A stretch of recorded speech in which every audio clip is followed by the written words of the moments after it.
Salut à tous, aujourd'hui on revient sur la belle victoire du Barça face à Alavés juste avant la trêve internationale. Une première mi-temps qui nous a clairement régalé avec un Barça dominateur dès les premières minutes. Lewandowski continue de briller et s'impose une fois de plus comme l'homme du match. On reviendra sur sa performance et sur d'autres joueurs clés, mais aussi sur ce qui a moins bien marché, notamment en deuxième mi-temps. D'abord, un petit mot sur la composition. On a eu la surprise de voir Koundé sur le banc pour un repos bien mérité et Hector Fort à la place.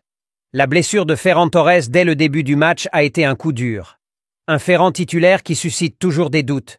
Et encore une fois, son échauffement nonchalant a coûté cher. 3 minutes après son entrée, une blessure est sortie.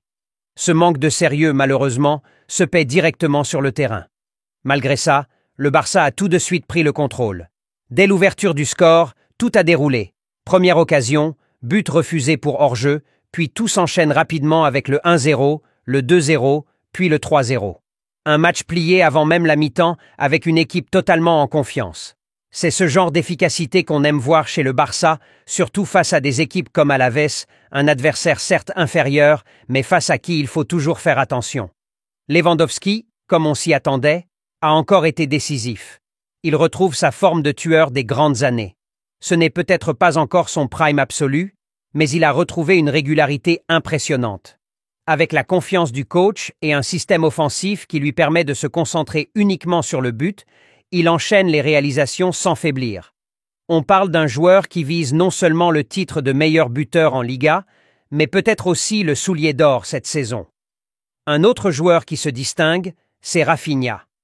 Sa progression est spectaculaire, que ce soit dans la justesse technique ou dans sa prise de décision. La passe décisive pour le deuxième but est un modèle de timing parfait. Sa capacité à jouer à différents postes, son intelligence de jeu et sa précision en font l'une des pièces maîtresses de ce Barça.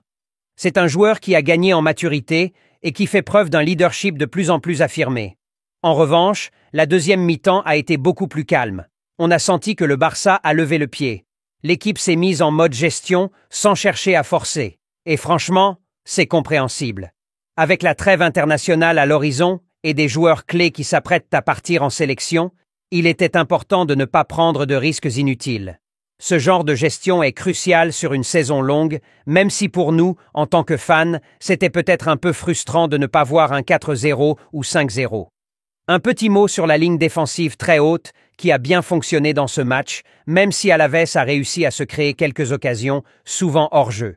Cela reste un pari risqué, et contre des équipes avec des attaquants plus techniques, cela pourrait coûter cher. Enfin, un joueur que je tiens à souligner, c'est Casado. Très solide au milieu, il a montré une belle intensité physique et a prouvé qu'il pouvait être un véritable leader malgré son jeune âge. Son impact sur le jeu et sa capacité à enchaîner les matchs à un tel niveau sont impressionnants.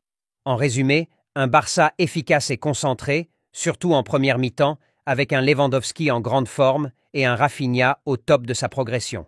Quelques points d'amélioration en deuxième période, mais l'essentiel est là, une victoire 3-0 avant la trêve, sans trop forcer. Merci de m'avoir suivi et on se retrouve bientôt pour un nouveau débrief. D'ici là, n'oubliez pas de me dire dans les commentaires quel joueur vous a le plus impressionné dans ce match. À bientôt.